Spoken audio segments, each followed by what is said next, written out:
안녕하세요. 토요일 오후입니다. 네, 정말 이제 정말 좋은 회사를 만나서 제가 이제 책도 많이 읽고요. 어제 앞머리가 너무 길어서 가위로 숭덩숭덩 잘랐더니 이게 너무 짧은 것 같아요. 제가 이제 하루 종일 어쨌든 사무실에서 이러고 이제 여기 정신 팔다 보니까 뭐 머리 이거 이렇게 미용실에 갈 마음의 여유도 없어가지고 머리가 지금 뻗치고 막 난리가 난 거 있죠. 제가 이제 지금 그 김승호 회장님의 그 돈의 속성이란 책을 또 읽고 싶어가지고 얼른 많이 읽고 싶어요. 그래서 저도 유식해지고 어쨌든 우리가 큰 돈을 벌려면 그 돈을 잘 이제 버는 것도 너무 어려웠었는데 지키고 불리고 그러는 거를 우리 김승호 회장님을 통해서 또 많은 유익이 될 것 같습니다. 네. 현재 임차료를 내는 사람들의 숨은 가치. 내가 어떤 업종의 비즈니스를 하든 상관없다. 만약 현재 임차료를 건물주에게 내고 있는 사람이라면 그 사람은 해당 건물을 소유할 능력을 최고로 많이 가진 사람이다. 현재의 건물주도 그 건물에서 스스로 임대료를 만들지 못하니까 그 건물 안에 들어와서 사업을 통해 임차료를 내줄 사람을 구한 것이다. 즉, 만약 여러분이 임차료를 밀리지 않고 낼 사업체를 현재 운영 중이라면 그 빌딩을 소유할 능력과 힘이 있다는 것이다. 매장, 공장, 사무실과 같은 사업장을 갖고 수입을 발생시켜 임차료를 내고 있는 모든 사업자는 자신의 사업에서 두 가지 수익이 발생한다는 것을 알아야 한다. 그 중에 첫 번째는 당연히 사업 자체가 벌어들이는 수입이고 다른 하나는 고객이 들락거리면서 생긴 트래픽에서 발생한 부동산 가치 증가 수입이다. 만약 상권에 크게 영향을 받지 않고 맛집을 운영하거나 업체의 소비자 호응도가 높아 고객이 매장을 찾아오는 정도의 집객 능력을 가진 식당 경영자라면 이 사람은 음식을 팔아 버는 돈보다 트래픽 증가에서 나오는 수입이 훨씬 더 클 수 있다. 이런 분들은 트래픽 증가에서 나오는 수익을 모두 건물주에게 빼앗긴다. 본인의 능력으로 건물과 상권의 고객 트래픽을 증가시켜 발생한 건물 가격 상승과 임대료 상승을 오히려 건물주에게 지불하는 것이다. 이런 사람들은 그 사업의 본질이 식당 경영이 아니다. 부동산 개발업자다. 이런 사람들에게는 자신의 사업체 경영 능력을 통해 얼마든지 후미진 자리나 남이 망해서 나간 매장을 살릴 수 있는 능력이 있다. 어느 누구보다도 최고의 부동산 사업자가 될 수 있는 자격이 있는 경영자라는 것을 본인이 모르고 있을 뿐이다. 자신이 백조인데 여전히 오리인 줄 아는 것이다. 조물주 위에 건물주라는 우리랑 다른 사람 같지만 그도 평생 모은 돈과 융자를 받아 겨우 건물을 사서 능력이 있는 사업자, 세입자 덕에 월세로 융자금과 자기 생활을 하는 사람일 뿐이다. 부실한 사업체가 들어와 임차료를 밀리다가 결국 망하고 나가면 건물주도 숨통이 막힐 것이다. 조물주 위에 건물주라 하지만 건물주 위에 은행이 있기 때문이다.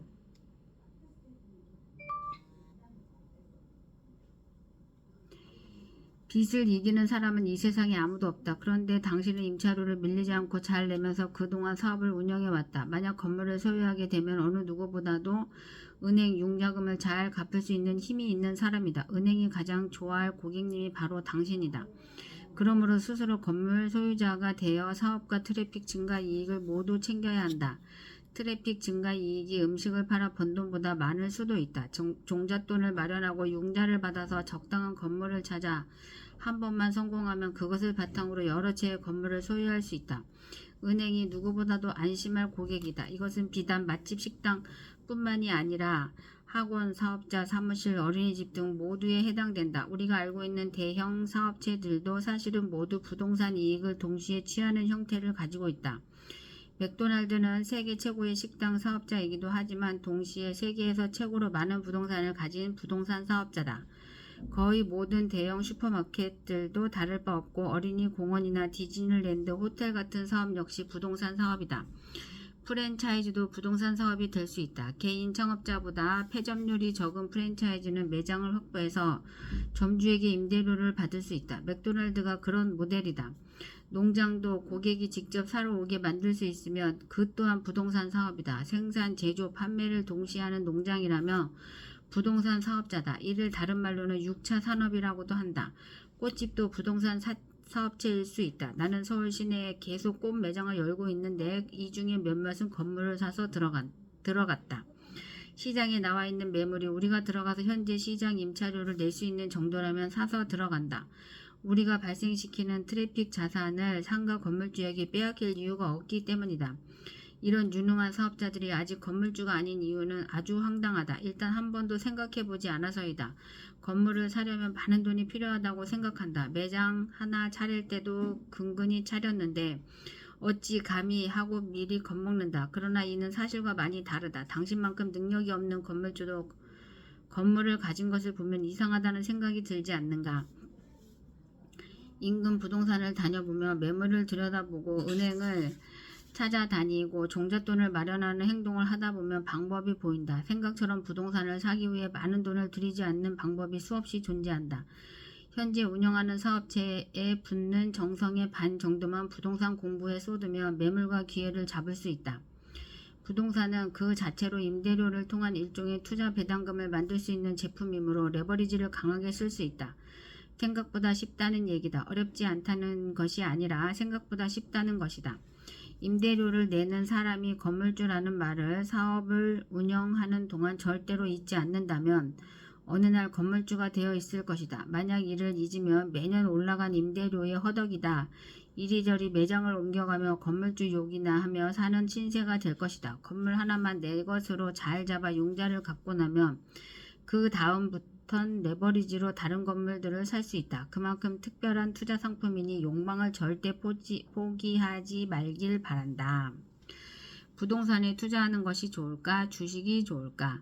지난 10년간 한국의 부동산 지수와 주가 지수를 비교해보면 그다지 의미 있는 차이를 느끼지 못한다. 물론 이를 20년 전으로 되돌리면 주식시장이 더 좋은 결과를 얻는 것이 사실이나 부동산 지수는 주식 배당에 해당되는 임차료를 산정하지 않기에 무엇이 더 좋다고 단정짓기 어렵다.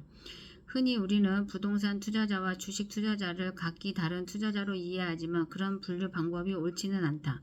부동산에 투자하는 사람은 보수적 안정성을 좋아하고 주식에 투자하는 사람은 공격적 고성장을 추종하는 것으로 생각한다. 하지만 부동산 시장에도 임대 수익 기준으로 부동산을 매매하는 시장이 있고 개발을 통해 수익을 만드는 시장도 있다.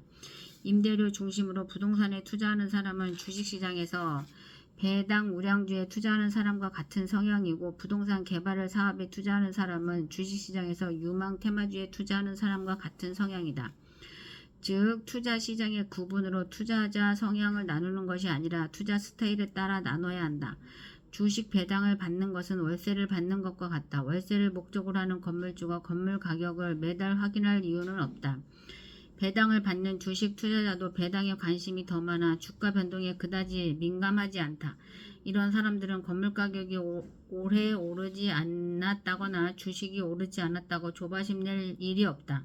건물 가격은 임대료 갱신 때나 오르는 것이고 주가는 실적이 좋아지면 오르는 것이라 생각하기 때문이다. 그래서 이들은 동일한 성향을 가진 투자자다. 이런 사람들에게 주식이 더 좋은 투자처인지 건물이 더 좋은 투자처인지 묻는다면 배당이나 월세를 비교해서 많이 받는 곳이 좋다고 말할 것이다. 주식에 투자하는 사람들도 크게 두 부류로 나뉜다. 이 두 부류는 사실 전혀 다른 투자자들이다. 회사의 내재 가치를 찾아내고 상대적으로 저평가된 회사의 주식을 사서 회사가 성장하기를 기다리는 장기적 투자 관점을 가진 투자자가 있는 반면 인간 군중의 투자 심리에 따른 기술적 반등과 저항을 따라 매매하는 트레이더들이 있다.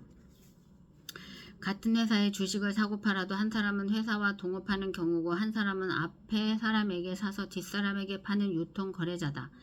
기술적 투자를 하는 사람은 좋은 트레이딩 시스템과 거래량에만 집중되면 되니 어느 회사인지 혹은 회사의 장래에 대해서 관심이 있을 수 없다. 그래서 주식 입문 초보자들이 주변에 지금 팔아야 되나요? 지금 사도 될까요? 와 같이 주식에 대한 질문을 해도 서로 다른 답을 할 수밖에 없는 것이다. 물어보는 사람도 자신이 트레이더인지 인베스터인지를 알아야 하고 대답하는 사람도 질문자가 트레이더인지 투자자인지를 알고 대답해야 한다. 질문하는 행위는 바람직한 일이다. 공부를 잘한다고 반드시 성공하지는 않지만 질문하는 사람은 성공할 확률이 높다. 그러나 투자의 세계에서는 예외다. 투자는 직접적으로 돈과 되어 있기 때문에 그 말 한마디에 따른 결정 하나가 실제 수익과 깊은 연관이 있다. 가장 큰 문제는 답하는 사람이 답을 아는 경우가 없다는 것이다. 은행 직원, 증권회사 직원, 회계사, 전업투자가, 심지어는 이미 알려진 유명 펀드 매니저들조차 사실을 알지 못한다. 전망과 소문을 전달할 뿐이다. 신문이나 TV에 자주 보이는 고수외전, 필살기, 종목 추천, 쪽집게, 투자 꿀팁, 상승 예상 종목, 실전 투자법, 그래프 적중 투자, 매매 특강, 단타 정곡법, 기술적 분석 성공 비법 등의 모든 유혹적인 말은 다 사기다. 이 사람들은 이것을 배워 스스로 주식에 투자하다 보니 결국 이것을 가르치는 것이 돈이 더 된다는 것을 알게 된 사람들이다. 또한 증권회사가 후원하는 프로그램에서 거래를 늘리려는 목적으로 고용된 사람들일 뿐이다. 거래 자체가 늘어야 증권사가 이익을 얻는 구조이기 때문이다. 통장을 까서 보여준다는 말로 우연한 성공을 자랑하거나 다단계 상급자들이 고급차나 통장을 보여주는 것과 별반 차이가 없다. 원래 점잖은 투자자들은 투자 방식을 자랑하거나 통장을 까 보여주거나 남에게 투자를 권하지 않는다. 이 모든 행동은 실제 주변에 의도치 않은 피해자를 발생시킬 수 있고 조언을 듣고 성공해도 오래가지 못하고 조언을 듣고 실패하면 원망을 듣기 때문에 가족이나 친지에게조차 신중을 기할 수밖에 없다. 묻기 전에 물을 만한 자격을 갖춰야 하고 그 자격을 갖추기 위해 공부를 하다 보면 왜 물으면 안 되는지도 스스로 알게 된다. 그러면 부동산이 좋은지 주식 투자가 좋은지라는 질문이 얼마나 부끄러운 질문인지 알게 된다. 이것이 부끄러운 질문이라는 것을 아는 순간 당신은 투자할 기본 자격을 갖춘 것이다. 나의 독립기념일은 언제인가? 독립기념일, 광복절, 전승기념일 같은 국가기념일은 모두 다른 나라로부터 빼앗겼던 주권의 회복을 기념하기 위한 것이다. 개인에게도 기념일이 있다. 인생을 살며 가장 중요한 기념일은 생일. 생일은 태어난 날이므로 사실은 생일 기념일과 결혼 기념일이다. 이는 마치 개천절과 정부 수립 기념일 같은 것이고 광복절과 독립기념일일 같은 기념일이다. 한 인생으로서의 광복절은 부모로부터 독립해 혼자 살기 시작하는 날이고 재정 자립을 통해 경제적 자유를 취득한 날은 개인 독립 기념일이다. 나에겐 6월 27일이 개인 독립 기념일이다. 그날이 내 자본 소득이 근로소득을 넘긴 날이었기 때문이다. 더 이상 일을 하지 않아도 되는 날의 시작일을 개인 독립 기념일로 삼았다. 개인의 소득은 크게 두 가지다. 첫째는 자신의 노동이나 일을 통해 만들어내는 급여 수입이다. 직장인들이나 자영업자, 공무원, 전문직 종사자 혹은 경영자들도 모두 직접 일을 해야 수입이 생긴다. 자신의 근로소득이 기본적으로 소득의 원천이다. 이들은 회사나 상사나 국민이나 고객, 소비자를 위해 일한다. 누군가를 위해 일을 한다는 것은 나에게 주어진 시간과 재능을 남에게 제공해 수입을 만드는 것이고 만약 이를 제공받는 사람이 거절한다면 나의 수입은 사라져 버린다. 나에게 결정권이 없으므로 주권이 없는 것이다. 그러므로 개인이 독립하려면 내 수입이 나의 노동이 아닌 다른 곳에서 나오게 만들어야 한다.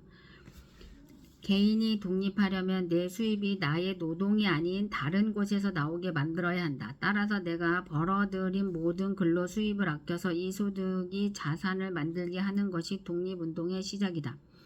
내가 아직 독립하지 않았다면 모든 소득은 자산을 만드는 데 사용해야 한다. 소득의 대부분을 자산이 아닌 소비재에 사용하는 사람들은 평생 독립을 이루지 못한다. 소득이 모여 자산을 이루고 자산이 다른 자산들을 낳고 키우며 그렇게 낳고 키운 자산의 규모가 내 노동급여를 앞지르는 날이 바로 개인 독립기념일이다. 그날을 앞당기기 위해서는 5개년, 10개년, 20개년 자산 운용 정책을 만들고 투자를 진행하여 기필코 내 세대에서 이 가난의 꼬리를 끊어내겠다는 각오가 있어야 한다. 그날 이후로는 내가 일을 하든 안 하든 모든 내 자유다. 은퇴를 해도 되고 일을 해도 좋다. 무엇이든 할 수 있는 자유와 아무것도 하지 않아도 되는 자유를 동시에 쟁취한 사람이기 때문이다. 자기 결정권이 스스로에게 생겨난 날이다. 이제 독립을 이루고 나면 조금 사치해도 좋다. 해마다 이날을 기념해서 가장 좋은 식당을 예약하고 여행을 계획해도 좋다. 나를 위해 꽃다발도 하나 산다. 생일은 내가 잘나서 태어난 것도 아니니 낳고 기르신 부모님에게 선물을 드리는 날이다. 그러나 개인 독립기념일은 내가 잘나서 이룬 날이니 마음껏 축하해도 좋다. 가족들도 개인 독립기념일이 당신 인생에서 가장 중요한 기념일이 되도록 응원하고 그날을 알고 기억하고 축하하게 하여 절대로 다시 가난해지지 않도록 상기하고 올바른 부를 즐기도록 한다. 자녀들도 집안의 그런 문화를 통해 자신들도 성장해서 부모로부터 벗어나는 광복절과 독립기념일을 스스로 만들도록 가르칠 수 있다.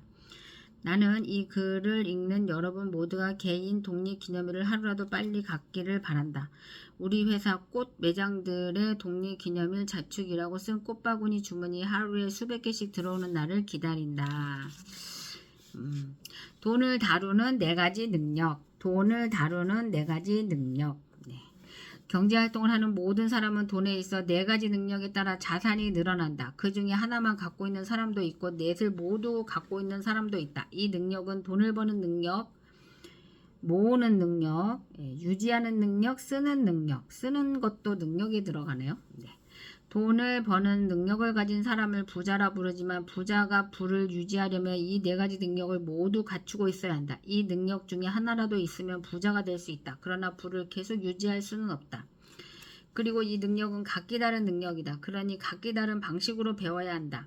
돈을 버는 능력을 가진 사람들은 우리 눈에 쉽게 보인다. 이 능력은 밖으로 드러나 보이기 때문이다. 이 능력을 가진 사람은 대부분 진취적이고 사업에 능통하며 세일즈를 잘하는 유능한 사람이다. 낙천적이고 포기하지 않아 사업가들 중에 이런 사람이 많다.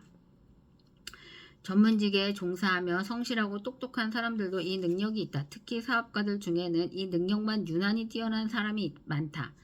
하지만 이런 사람들은 상대적으로 다른 능력이 부족해 오히려 빚을 지거나 사기를 당하거나 부하 직원들이 횡령을 해도 모를 정도로 벌어놓은 재산을 관리하는 데 미숙한 면이 많다. 이런 사람들이 가장 잘하는 말은 밖에 나가서 버는 것만 하면 좋겠다. 회계적인 문제나 투자, 세부 문제, 재무제표를 읽고 이해하는 것을 아주 힘들어하고 방관하기 일수다. 이런 사람들은 재산을 모으는 뭉칫돈으로 날린다. 세금 보고를 허술히 하거나 복잡한 투자 지출 문제에 봉착하면 믿고 맡긴다는 듯한 호의의 태도를 취하지만 사실은 귀찮고 이해를 못하기 때문이다. 또한 많은 사람에게 돈을 어떻게 벌어야 하냐는 질문을 받지만 그 질문을 받은 당사자조차 자기가 많이 벌고 있다는 것을 인지 못하는 경우도 많다. 항상 이것저것 내고 나면 아무것도 남는 것 같지 않아서 많은 돈을 벌면서도 버는 느낌이 들지 않기 때문이다. 돈을 모으는 능력은 돈을 버는 능력과는 또 다른 능력이다. 돈을 잘 번다고 돈을 잘 모으는 것은 아니다. 돈을 모으려면 자산의 균형을 맞추고 세밀한 지출 관리 능력이 있어야 하기 때문이다. 더불어 영수증 처리, 물품 관리 같은 사소한 것부터 세율, 이자, 투자, 환율과 관련된 지식과 이해를 가져야 하고 재정분리 지출 관리에도 소홀함이 없어야 가능하다. 그뿐만 아니다. 돈을 대하는 태도 자체가 올곧아야 한다. 작은 돈을 함부로 하면 안 되고 큰 돈은 마땅히 보내야 할 곳에 보낼 수 있어야 한다. 작은 돈을 함부로 하면 주변이 그를 따라서 돈을 함부로 하고 마땅히 풀어야 할 때 큰 돈을 풀지 않으면 주위에 사람이 떠난다. 사람이 떠날 때도 돈도 갖고 떠난다. 그래서 돈을 모으는 능력은 인품에 따라 차이가 난다. 단호함과 너그러움이 같이 있어야 한다. 돈을 벌어도 모을 줄 모르면 밑빠진 독과 다를 바 없다. 아무리 많이 벌어도 구멍이 새고 있으면 언젠간 빈 항아리가 될 수밖에 없다. 돈을 유지하는 능력은 돈을 벌 줄 아는 사람이 돈을 모으는 능력을 얻은 후에 모아놓은 재산을 지키기 위해 반드시 필요한 능력이다. 이 또한 버는 능력이나 모으는 능력과는 완전히 별개의 능력이다. 재산을 지키는 일은 가장 힘든 일 중에 하나다. 성을 공격하는 것보다 지키는 것이 더 힘든 것과 같은 이치다. 이때는 자산가라는 이유로 대우도 받고 이름도 알려져서 사치와 허영이 문 밖에서 항상 대기하고 있다. 자신과 걸맞은 집, 차, 음식, 친구, 명품을 찾기 시작한다. 금융, 정치, 경제를 보는 눈도 일반인들과 다르다고 생각하기 시작하고 더 이상 선생을 구하지 않고 스스로 선생이 되거나 어른 행세를 시작하기 좋은 때다. 자산이 허물어지는 것은 한순간이다. 집을 짓는 데는 3년이 걸려도 허물한 데는 하루면 끝이다. 자산을 가진 사람이 자산을 가진 사람이 자산을 유지 못하는 가장 큰 이유는 올바르게 투자되어 있어야 할 자산을 관리하지 못한 탓이다. 세상에서 투자는 가장 힘들다. 아무것도 하지 않는 것은 가장 나쁜 투자다. 그러니 아무것도 안 할 수도 없는 일이다. 투자는 열심히 하는 것으로 대신할 수 없는 분야다. 통찰과 거시적 안목이 함께해야 하고 들어감과 나옴의 기준이 있어야 한다. 순식간에 성벽이 무너져 내릴 수 있기에 그렇다. 마지막으로 돈을 쓰는 능력은 고도의 정치기술과 같다. 검소하되 인색하면 안 된다. 나는 검소한 삶을 살아야 하지만 가족이나 주변에 강요하면 안 된다. 직원에게 강요해서도 안 된다. 부자인 나도 이렇게 아끼는데 너도 아껴야 하지 않겠어? 라는 말은 교훈이 아니다. 삶의 가치가 다를 뿐이다. 지출해야 할 것은 반드시 기일을 지켜 지출하고 늦거나 미루면 안 된다. 설령 그것이 부모님의 용돈이라 해도 정해진 날짜에 직원 급여 나가듯이 정확하게 나가야 한다. 그날 벌어 하루를 사는 사람들에게 일을 시키면 그날 바로 지불해 줘야 한다. 그것이 청소든 술이든 배달이든 심부름이든 그렇다. 그런 돈은 그날 바로 줘야 한다. 시간을 팔아 돈을 버는 사람들의 시간을 빼앗았으면 갚아줘야 한다. 미용실 약속을 하고 늦었거나 늦어서 일을 못하게 만들었으므로 머리 손질을 안 했어도 비용을 지불해줘야 한다. 미용사에겐 그 시간이 다시 돌아오지 않는 자산이기 때문이다. 변호사 친구에게 의견을 들었으면 밥값을 내줄 것이 아니라 상담료를 지불해야 한다. 그 변호사 친구도 밥값 정도는 충분히 낼 수 있기 때문이다. 지적 상담료가 비싼 이유는 그만한 가치를 하거나 그 지식을 배우기 위해 많은 시간을 들였기 때문이다. 식당에 예약을 했는데 못 가게 되면 미안해하지 않아도 된다. 그냥 돈을 보내주면 된다. 그것이 상식이다. 반대로 쓸데없이 위세나 허영심 때문에 밥값을 내고 다니지 마라. 돈 많으면 밥값은 당연히 내야 된다고 믿는 사람들과 어울릴 필요 없다. 그런 사람에게 듣는 욕은 보약이다. 폼이나 명예는 그런 데서 나오는 것이 아니다. 남의 돈을 존중할 줄 아는 사람에겐 밥값 몇 번 더 내줘도 되지만 당연시 여기는 사람들까지 챙기면 내 돈이 나를 욕한다. 돈을 잘 쓰는 능력을 배우려면 욕도 먹을 줄 알아야 한다. 내 돈에게 욕먹는 것보단 낫다. 내 돈이 날 욕하면 떠날 수 있기 때문이다. 즉, 이 네 가지 능력이 각기 다른 능력임을 이해하고 각각 배우려고 노력해야 한다. 이 중에 하나라도 소홀히 하면 오래 부자로 살 수 없다. 오래 부자로 잘 살 수 없다. 잠깐 부자가 된 맛은 느낄 수 있을지는 모르지만 정말 그렇게 되면 오히려 그 비참함이 더 커진다. 한번 가져봤던 것을 빼앗기는 슬픔은 한 번도 가져보지 못한 슬픔보다 더 크기 때문이다. 많이 벌어서 잘 모으고 잘 지키고 잘 쓰는 행복한 부자가 되기를 바란다. 많이 벌어서 잘 모으고 잘 지키고 잘 쓰는 행복한 부자가 되기를 바란다.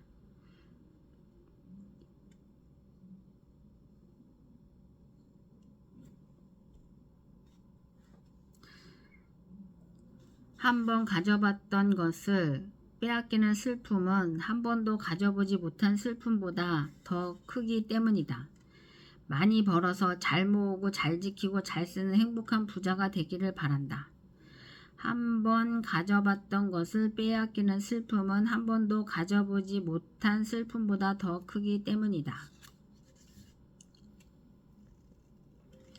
잠깐 부자가 된 맛은 느낄 수 있을는지 모르지만 정말 그렇게 되면 오히려 더 비참함이 더 커진다.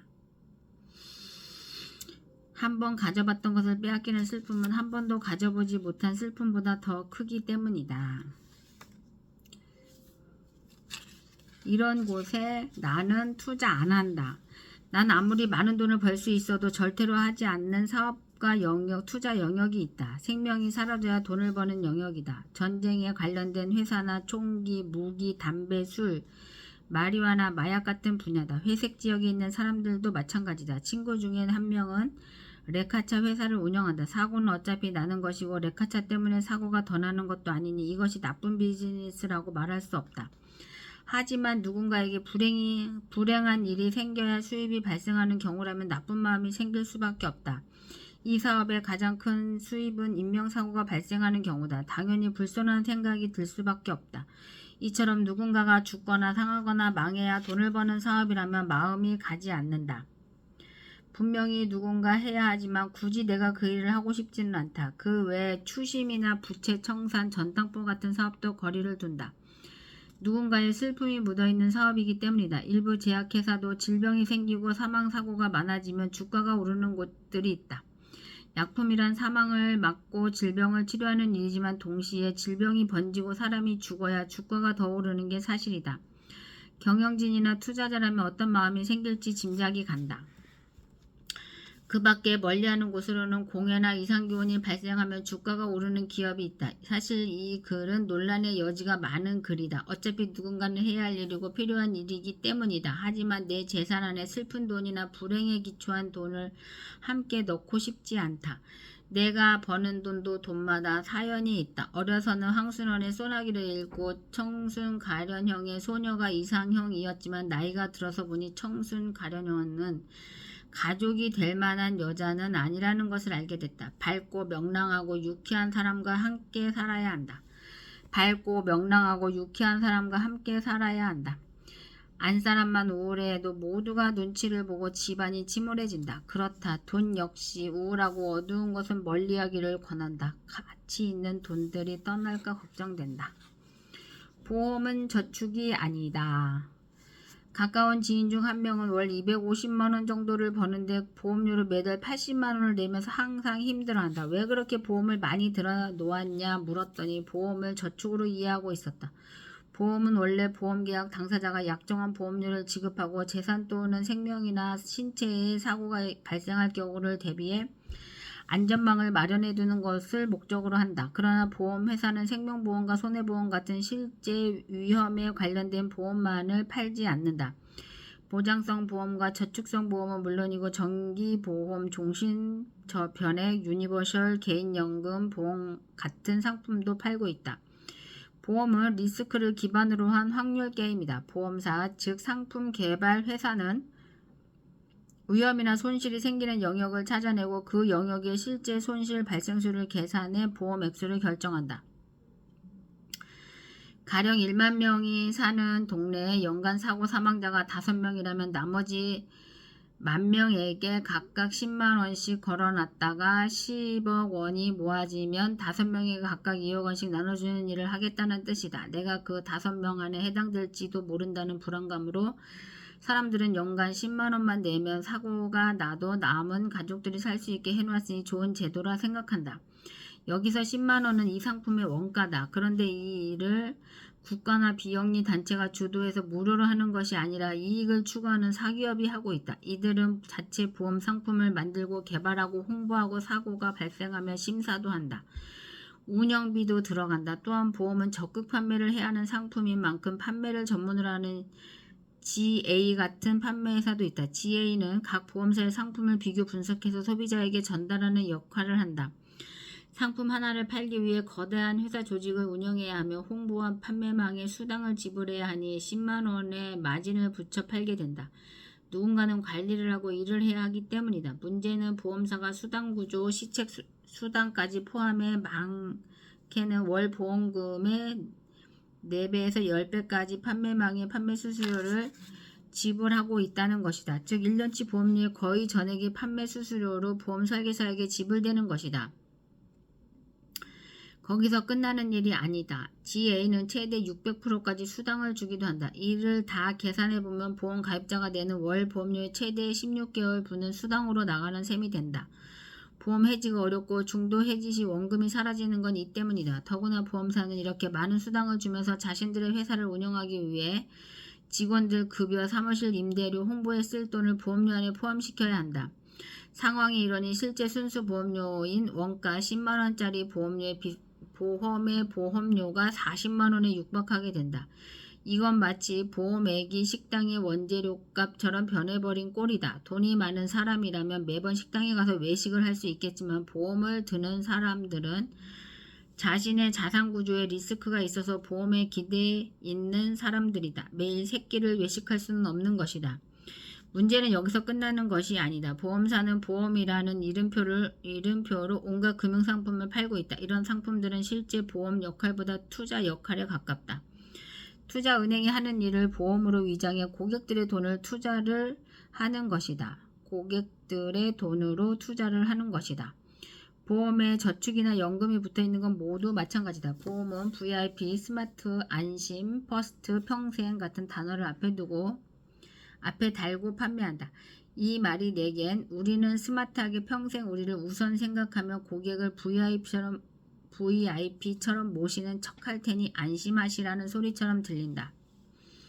이런 상품들이 공시이율이 2.5%라지만 10년 이익률이 20%를 넘긴 것도 별로 없다.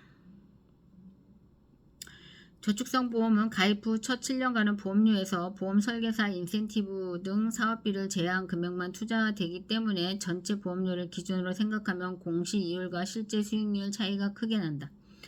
따라서 원금 기준으로는 가입 후 5, 6년까지 적자인 경우가 대부분이다. 특히 TV에 광고가 가장 많이 나오고 있는 종신보험은 보험사의 가장 큰 효자 상품이다.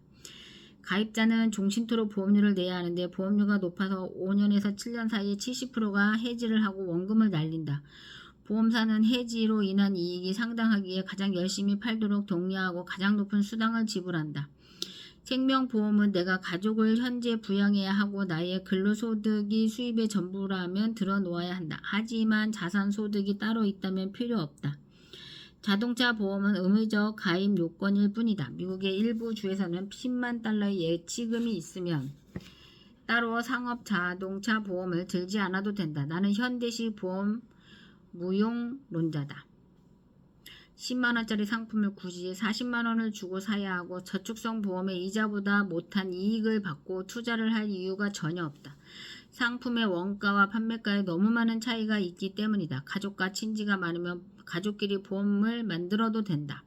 영리하고 정직하고 계산 빠른 큰누나가 보험사가 되면 된다. 불과 몇 년만 모아도 큰돈이 될 수 있다. 글 앞머리에 언급했던 지인이 그동안 낸 보험료 총액을 보니 1억 7천만 원이다. 아들이 태어날 때 들어놓은 어린이 안보험까지 포함해서 8개나 됐으니 그럴만하다. 그 아이가 이제 18살이다. 자신이 살고 있는 집 전세금보다도 많다. 해지하면 원금을 날린다는 걱정에 해지도 함부로 못한다. 많은 사람이 100세 인생이라며 노후를 걱정한다. 그렇지만 실제 통계청의 2018년 생명표 발표에 따르면 출생아의 기대 수명이 82.7세로 전년과 동일한 것으로 나타났다. 물론 인류의 기대 수명은 지난 200년간 빠르고 꾸준한 증가세를 보여왔다. 1800년대 평균 수명은 40세에 불과했지만 1900년대 초 평균 기대 수명은 60세에 다다랐고 2000년대에 들어 80세가 되었다. 그러나 그것은 빈후의 보급과 더불어 영양상태, 주거 환경의 개선, 각종 예방약의 발견과 보급에 따른 유아 사망률 저하에 따른 결과다. 그럼에도 불구하고 기대 수명이 끝없이 증가하지는 않았다. 증가세에 급정거가 걸린 것은 2011년부터다. 현재까지 추세로는 기대 수명이 1년 늘어나기 위해서는 12년 정도의 시간이 필요한 것으로 보인다. 설령 2100년도에는 100세 기대 수명이 현실이 된다 해도 이 글을 읽는 사람들 중에 그때까지 살아있을 걱정에 보험료를 내는 사람은 없을 것이다. 100세 인생 키워드는 보험회사가 내놓은 최고의 히트 상품이다. 재수 없으면 100세까지 살지 모른다는 소리다.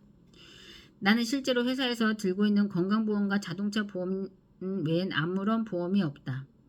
주택에 들어놓은 화재보험도 없을 뿐더러 생명보험도 없다. 손실보험이나 여행보험, 치매보험, 암보험도 없다. 나는 한국과 미국에 각각 300만원 상당의 건강보험료를 지불하고 있지만 지난 10년간 의료비 지출은 100만원도 안 된다. 운전도 거의 하지 않고 사고 역시 20여 년 전에 낸 접촉사고가 전부다. 그나마도 뒤에서 받쳤다. 보험을 드는 사람은 최악을 걱정해서 보험을 들지만 그 돈을 20여 년 전부터 모아왔다면 확률상 자가보험이 더 낫다. 왜냐하면 보험사는 어떤 상품을 팔아도 이미 내게 불리하게 설계를 끝내놓기 때문이다. 저축형, 비과세, 갱신형 등의 여러 유혹적인 단어가 붙어 있어도 결국 고객에게 불리한 상품일 수밖에 없다. 또한 보험사는 자신들에게 손해가 날 만한 고객들의 가입을 거부할 수 있는 권리도 있다. 병력이 있거나 나이가 많거나 해당 위험에 노출된 직업이 있는 사람들은 가입을 못하게 막을 수 있다.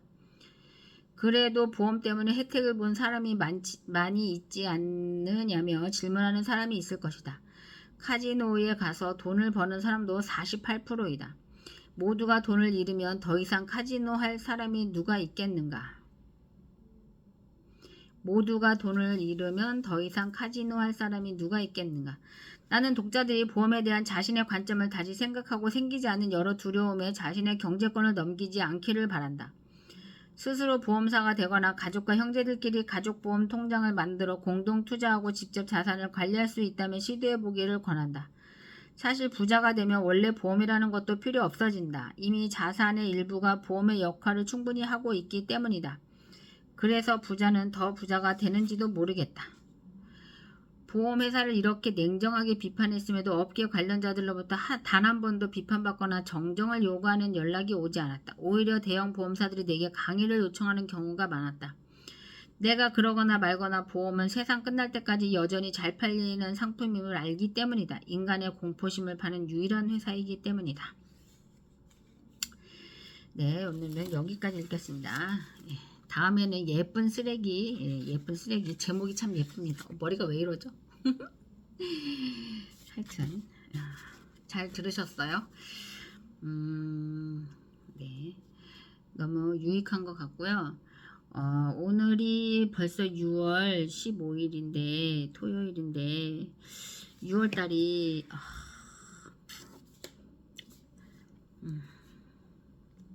세월 참 잘 가죠. 시간 참 잘 가죠. 올해가 24년이에요? 2024년이에요? 2024년? 14년이 언제 지나갔지? 2024년 6월 15일. 저는 이제 오늘 지금 지갑 만들러 세 사람한테 갈 거예요. 가서 더 많이 만들 수 있으면 만들고, 네, 현정이가 1등을 했으면 좋겠습니다. 얼마나 나보다 더 많이 하신 분들이 있을지 모르겠지만 현정이가 1등을 해서 우리 밈코인을 100억 개를 받았으면 좋겠습니다. 100억 개 임현정 화이팅! 구독, 좋아요 눌러주시고요. 네, 또 뵙겠습니다.